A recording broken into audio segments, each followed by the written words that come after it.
Bonsoir à tous, ravi de vous retrouver sur Monaco Info. Avec à la une ce soir, les craintes liées encore et toujours à la propagation du coronavirus. Mesures barrières à respecter, distanciation, lavage des mains et port du masque à l'intérieur et de plus en plus à l'extérieur, comme ici à Monaco, où le gouvernement se prépare à imposer l'obligation du port du masque dans les lieux les plus fréquentés, les galeries commerçantes, les marchés même à l'extérieur, la place du Palais ou encore les rues de Monaco-Ville, à l'image des décisions prises chez nos voisins italiens et français ces dernières heures. Le masque comme antidote contre le virus, nous recevrons dès le début de ce journal le médecin Jean-Paul Hamon qui témoignera.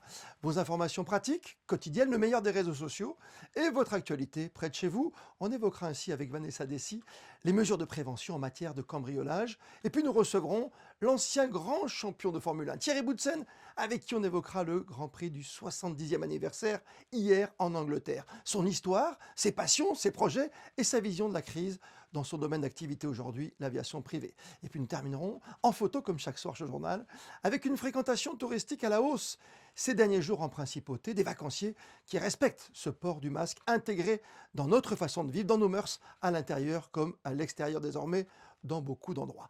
Avec nous ce soir, donc, le professeur Jean-Paul Hamon, il est le président d'honneur de la Fédération des médecins de France.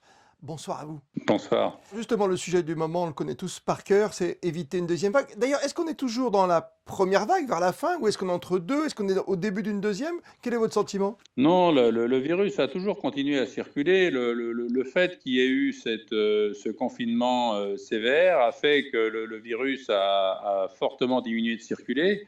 Mais dès que les gens ont recommencé à bouger avec les vacances, dès que les déplacements ont été autorisés, on s'est aperçu que le virus continuait de circuler au point que quand on oublie les mesures barrières, de porter le masque, de se laver les mains, de ne pas respecter la distanciation, eh bien, les nouveaux cas apparaissent. On voulait absolument vous avoir ce soir sur Monaco Info, docteur, parce que on s'aperçoit que ça remonte, hein. Ce sont des cas, mais ça vient peut-être du fait aussi qu'on contrôle beaucoup plus aujourd'hui?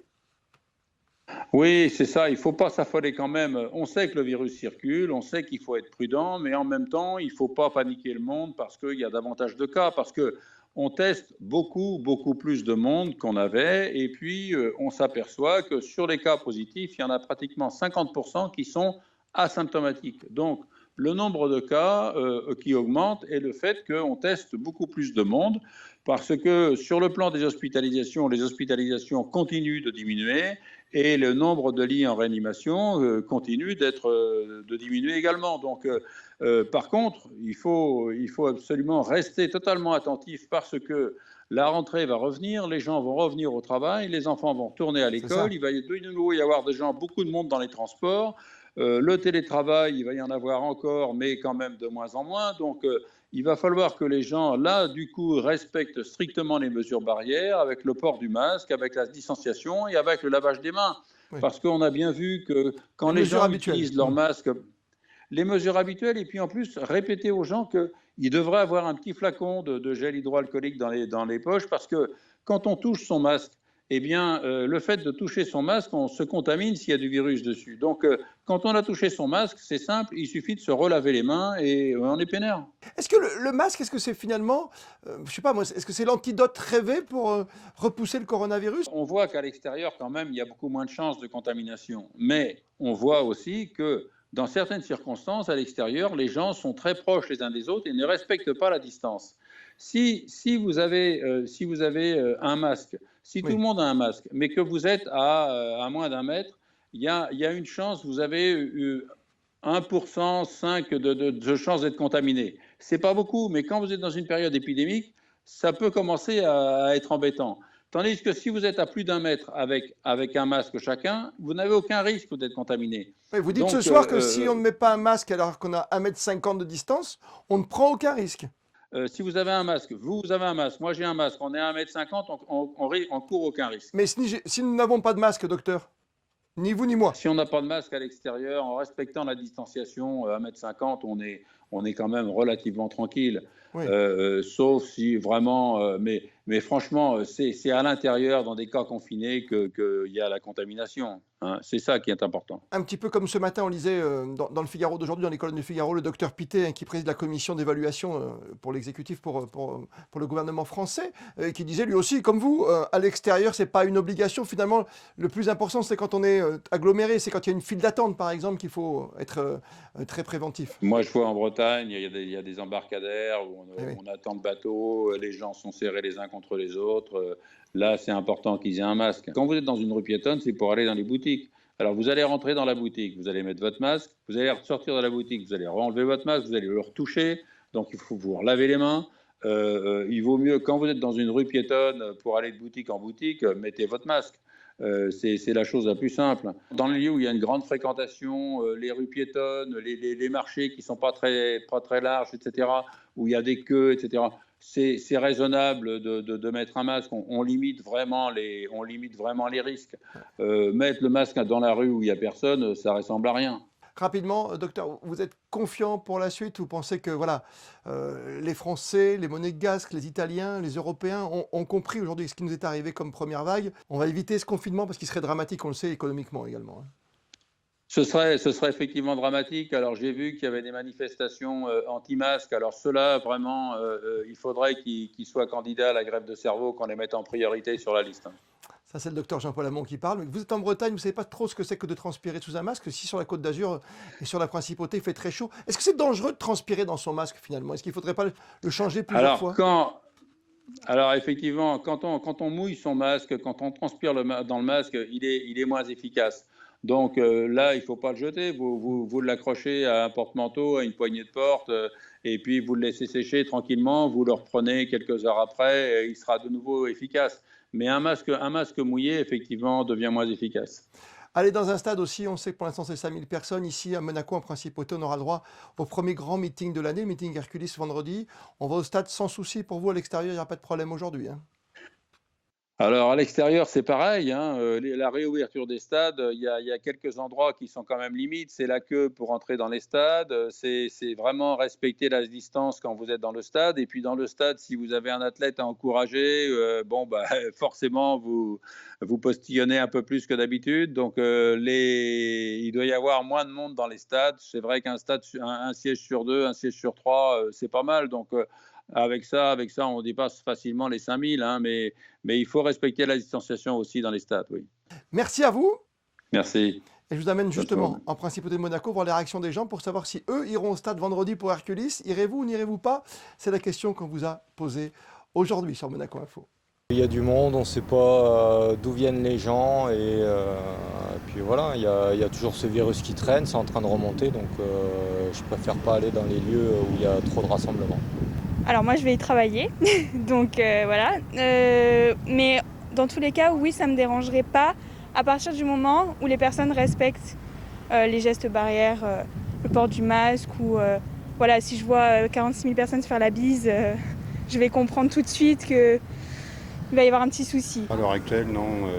Moi, je sais que j'évite tout ce qui est manifestation avec beaucoup de personnes. Il y a des systèmes qui sont mis en place pour que les personnes soient espacées, et donc pourquoi pas. Mais sinon, pour la masse, comme on a pu voir à Nice, où il y a eu une fête avec une agglomération de personnes, c'est vraiment de la folie, je crois.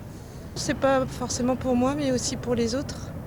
Donc oui, des manifestations comme ça, pour moi, c'est trop ample pour l'instant. Je préfère aller dans des endroits comme là, quand je vois il n'y a pas beaucoup de monde, voilà. Enfin, il faut être prudent, il faut qu'on reste, que chacun prenne ses responsabilités pour éviter la propagation. On va dire que Monaco, on a toujours été strict sur certaines règles, pour le foot par exemple, etc. Donc je pense qu'à partir du moment où les règles sont bien définies et bien respectées, ça va bien se passer. Hercules, premier grand meeting de la Diamond League vendredi, ça débute à 19h30. Et puis on a pris ce week-end le forfait du champion olympique, double champion du monde du 3000 mètres steeple, Koncesluski Proto, qui a annoncé avoir contracté le coronavirus et par conséquent, mesures sanitaires obligent, s'est vu contraint d'annuler sa venue à Monaco. Et sans plus tarder, voici votre point info du jour avec Sandrine Nègre. On va rester un petit peu dans le sport avec Thierry Boutsen qui arrive dans 2 minutes. Bonsoir à vous, Sandrine.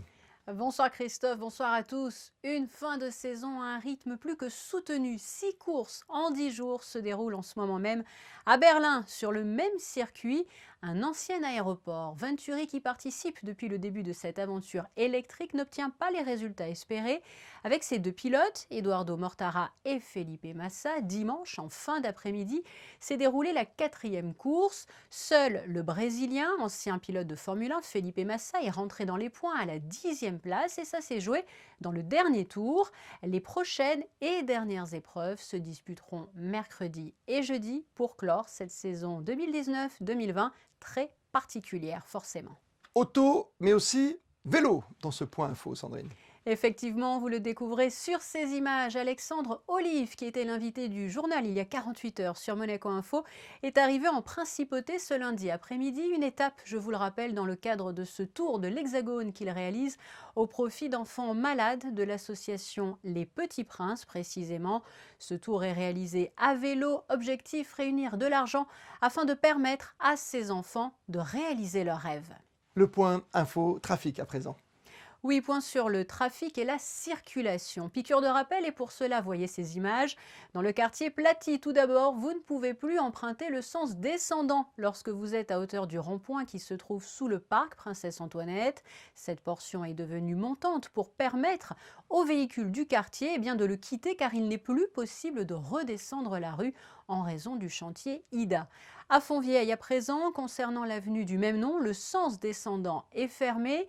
Le sens montant, lui, est maintenu. Au croisement niveau rue du Gabian, impact pour les poids lourds qui ne peuvent plus descendre vers le stade Louis II.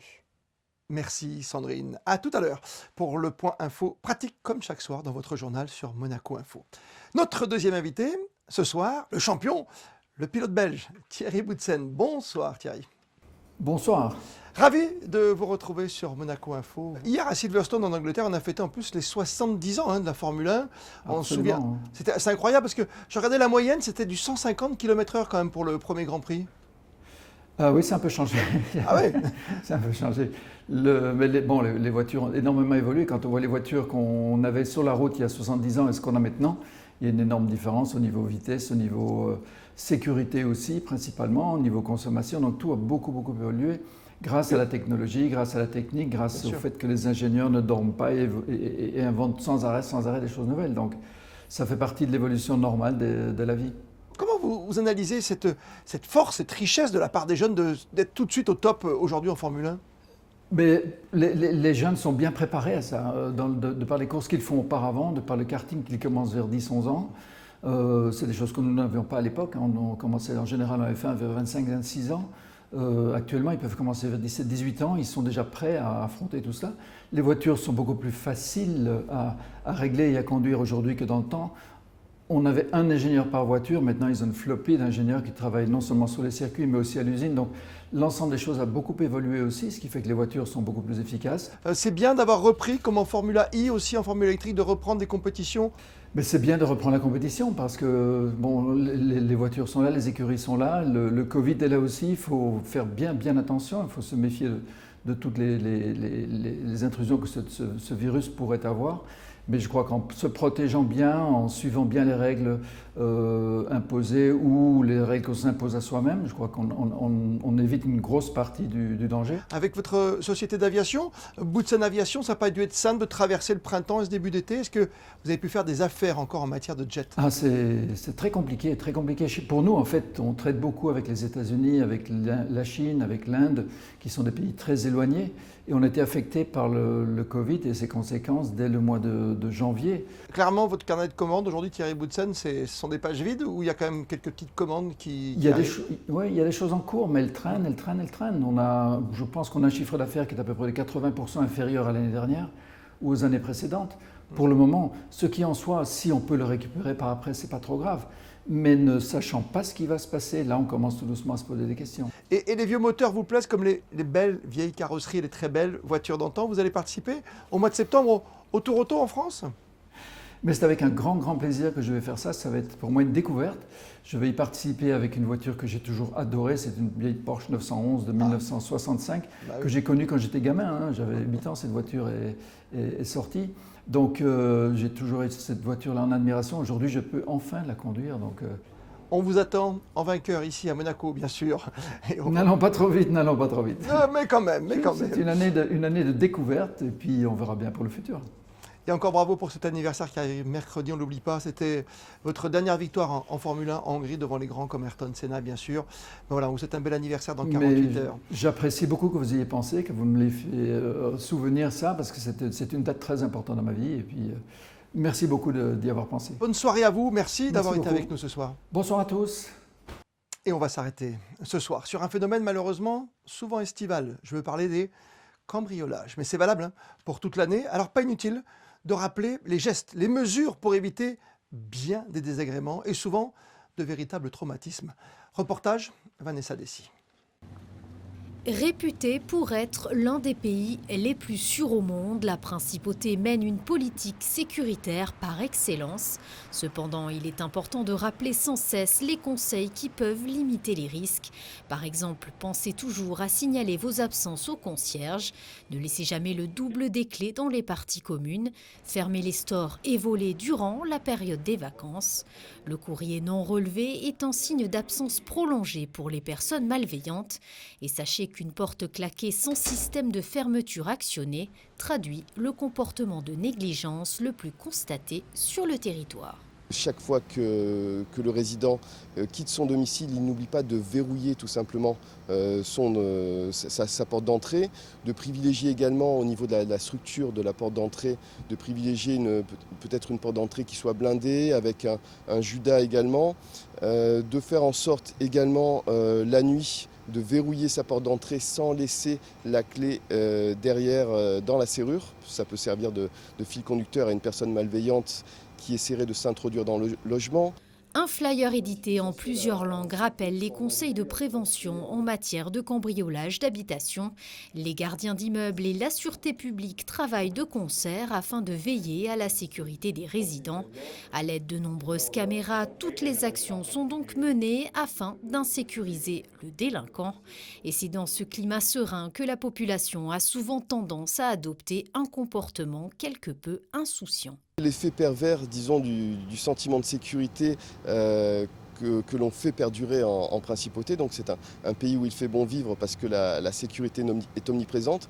Et souvent, quand on fait une remarque à quelqu'un qui laisse les clés de scooter sur son deux roues ou le véhicule qui tourne devant la boulangerie, oui mais ici on est à Monaco, il n'arrive jamais rien. Donc simplement de faire en sorte que de préserver, de conserver l'attitude disons la plus élémentaire que l'on aurait par exemple sur le territoire voisin afin de ne pas favoriser la commission de ce type de méfaits. En cas de doute sur un comportement ou un événement suspect, un seul réflexe à avoir. Appelez Police Secours au 17 depuis un téléphone fixe ou 112 depuis un téléphone portable. Reportage signé Marcel Arbona et Vanessa Dessy. Et on en vient au point info pratique du soir, Sandrine. Information Willy aux messes du 15 août qui auront lieu samedi dès 10h30. Mais sachez que la veille au soir, soit vendredi 14 dès 18h, il sera déjà question de l'Assomption. Je vous rappelle justement que le 15 août est marqué par les célébrations de l'Assomption de la Vierge Marie. C'est donc tout naturellement que toutes celles qui portent le nom de Marie seront aussi fêtées. Mais avant cela, il sera question des Jeudis du Rocher. Et oui, vous pourrez de nouveau vous rendre à Monacoville pour ce rendez-vous qui fonctionne bien depuis ses débuts, mi-juillet, les Jeudis du Rocher. Animation musicale, fermeture plus tardive des boutiques, restaurants permettent de redécouvrir le quartier et son histoire tout en favorisant la relance de l'économie locale. La rentrée approche et il faut la préparer. Avis aux parents d'élèves, le retrait des tenues vestimentaires apportées dans les écoles, polo blanc et gilet bleu marine, pourra s'effectuer dans la salle polyvalente de l'école Saint-Charles sur présentation de l'attestation d'inscription à l'école du lundi 17 août au samedi 5 septembre inclus aux horaires suivants, du lundi au vendredi de 9h à 18h et le samedi de 9h à 12h30.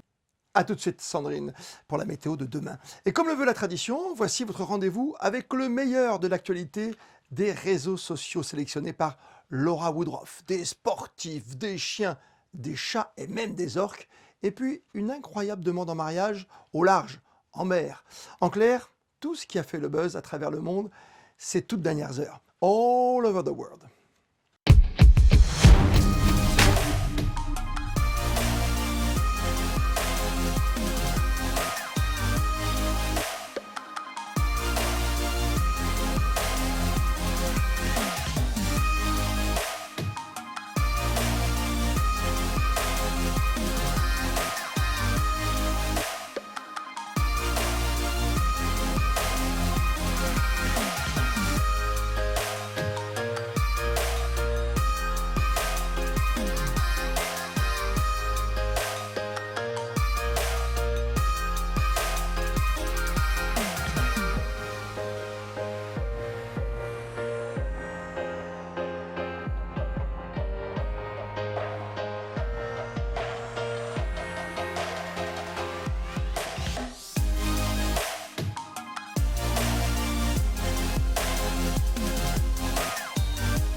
Oui, bien en rythme.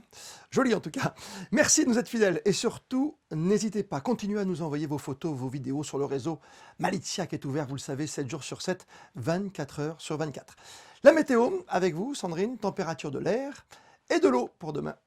Mardi, un ciel totalement dégagé, un grand soleil tout au long de la journée, 23 degrés dès le matin et nous dépasserons les 30 en début d'après-midi. N'oubliez donc pas de vous hydrater et d'éviter justement de sortir aux heures les plus chaudes. La température de l'eau sera elle de 28 degrés. Nous fêterons l'éclair. À demain Sandrine, et comme chaque soir, on termine ce journal par les instantanés d'une vie sous contrôle dans le respect des mesures barrières. Avec en ce début du mois d'août le plaisir d'accueillir de plus en plus de touristes en principauté, des vacanciers sur le rocher. Reportage photo signé Mika Alési et surtout, prenez bien soin de vous et de ceux que vous approchez en cette période de l'année, l'été, qui rime souvent avec liberté. Bonne fin de soirée à toutes et à tous. On se retrouve demain, 19h, pour une nouvelle édition de votre journal. Plus que jamais, vous êtes bien sur Monaco Info.